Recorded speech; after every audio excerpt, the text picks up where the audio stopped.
Real Madrid struggling to beat a second division or maybe even third division team. No, it's not possible. It's not possible, but it is. It has happened tonight. Talaveras, whatever they are called, Talaveras, Talavera 2, Real Madrid 3.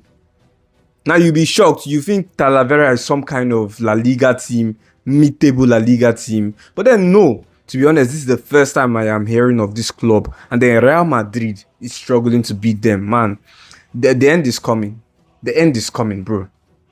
Frank Garcia should not be playing for Real Madrid.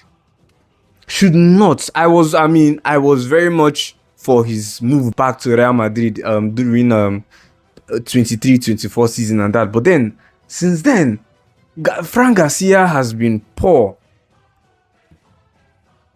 Frank Garcia has been bad. He's a left back, but I don't particularly know what he's good at as a left back. I mean, his stronghold is speed. Yes, he's very fast, but then offensively, not so brilliant. But then, you know what? Offensively, he's not so brilliant. Defensively, he is woeful. Talavera, the first goal they scored was a gnarly error from Frank Garcia. And he can't even catch back. I mean, he can't catch the man. But then, he should have been stopping that ball. He shouldn't have had to run to catch that man if he had stopped that ball. You understand what I'm saying?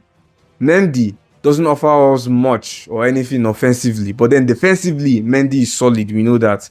Carreras gives us a very good balance offensively, defensively. Very good. But Frank Garcia, I mean, he runs. That's all I know about Frank Garcia. He runs and makes errors defensively. And then, imagine telling your friends this. You go to school or you go to work in the morning and you tell them Real Madrid were dominating that game up until the big boys came into play. Because Xabi started with youths, you know, the guys who don't get to see, who don't get too much play style. You have Gonzalo Garcia, you have Ondrick, you have Mastantuono. The right back, the new right back, I've forgotten his name, started with him as well. Dani Ceballos, Ada controlling the game absolutely. And then, if I told you Bellingham came on, Tchouaméni came on, Rodrigo came on, whom else came on? Whatever, these guys came on, and then the game, it turned into, we made Talavera look like, give me a team. What team do I call? We made them look good, is what I'm trying to say. The young ones who were pressuring, go hungry and all that. I mean, I was about to fall asleep. We had like 70-some possession, mini shots and that. I was like, this one is already in the bag. We had 2 goals. I was feeling so sleepy. But then when the big boys came up, I felt, all right, you know, Bellingham is in there, Tchouaméni now. Definitely, we are going to at least score 2 more. So it's going to be 4-0. And then I find that we are conceding 2 goals from Talavera. One from Frank Garcia's error, from an error from Frank Garcia. And then the second one, Bellingham, decided to over dribble and all of that. The first dribble from him was successful. You really want to pass it at this point. Man. You're a fantastic player. But then, Xavi, Busquets, Luka Modric, they would do stuff like that and we'd be comfortable. Or Bellingham, I trust you, I believe you should pass. But then he did not. Talavera got a free kick, set piece, they converted from a set piece, whatever. This is far from ideal. It is far from ideal, man. Anyway, I'm very happy for Kylian Mbappe. But I'll say this, Mbappe, that penalty you got, you should have given it to someone else. Because, bro, you have like 56 goals in like 40-something appearances, or am I getting this wrong? He has a lot of goals this season, is what I'm saying. And then there are people like Endrick and Gonzalo, Mastantuono. Let them take the pen. Let them take the pen. I'm joking. Mbappe, I love that. That goal on Man, teach me how to talk.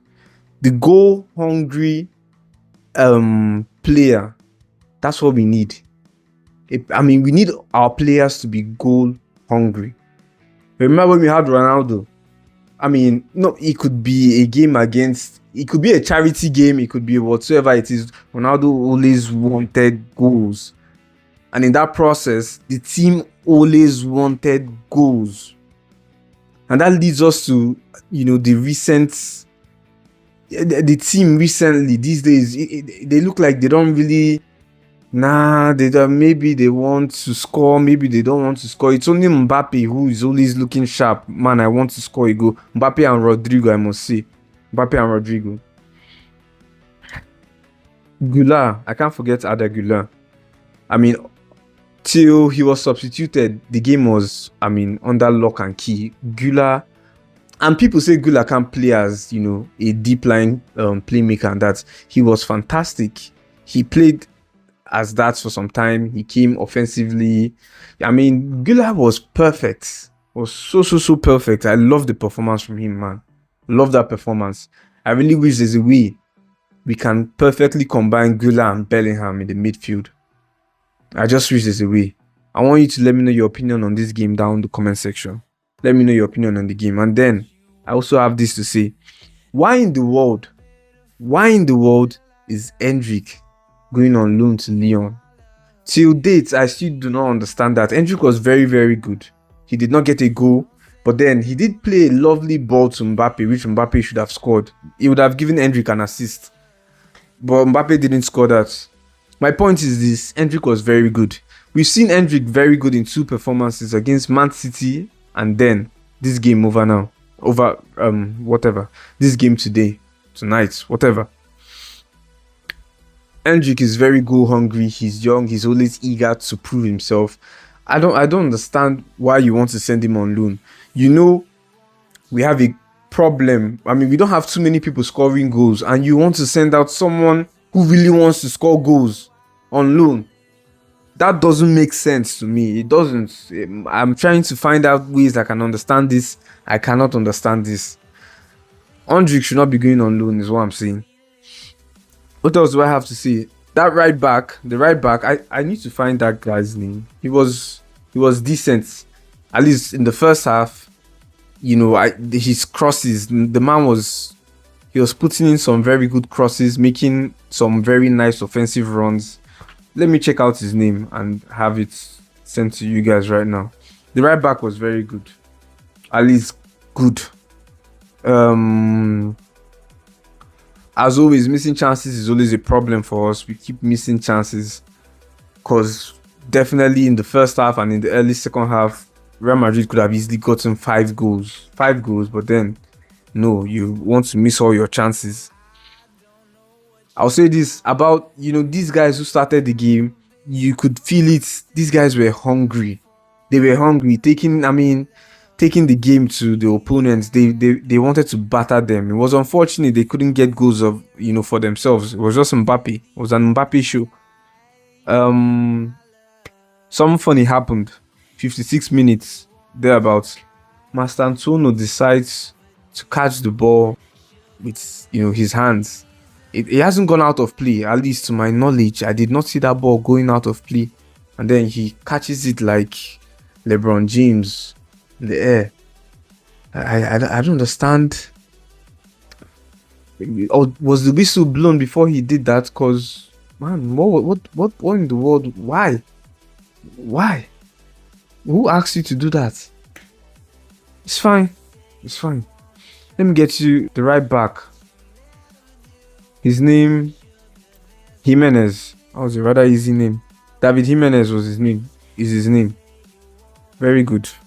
Frank Garcia, man, you need work. You should be the one going on that loan, not Hendrick. Lunin. Well, Lunin made a crucial save at the end of the game, which prevented it from going 3-3. So, Lunin, I will give you a thumbs up for this. Give you a thumbs up. In any case, this is a sign to Xabi Alonso. Man, these boys on the bench, hungry for goals, hungry for play time. Play them. They are hungry. Feed them. Let me know what you think down in the comment section. Good night. I'll catch you guys on Saturday. Real Madrid versus Sevilla. Sevilla are back in form. Sevilla are back in form. They are good now. Guys, well, happy whatever it is. I'll catch you guys on Saturday.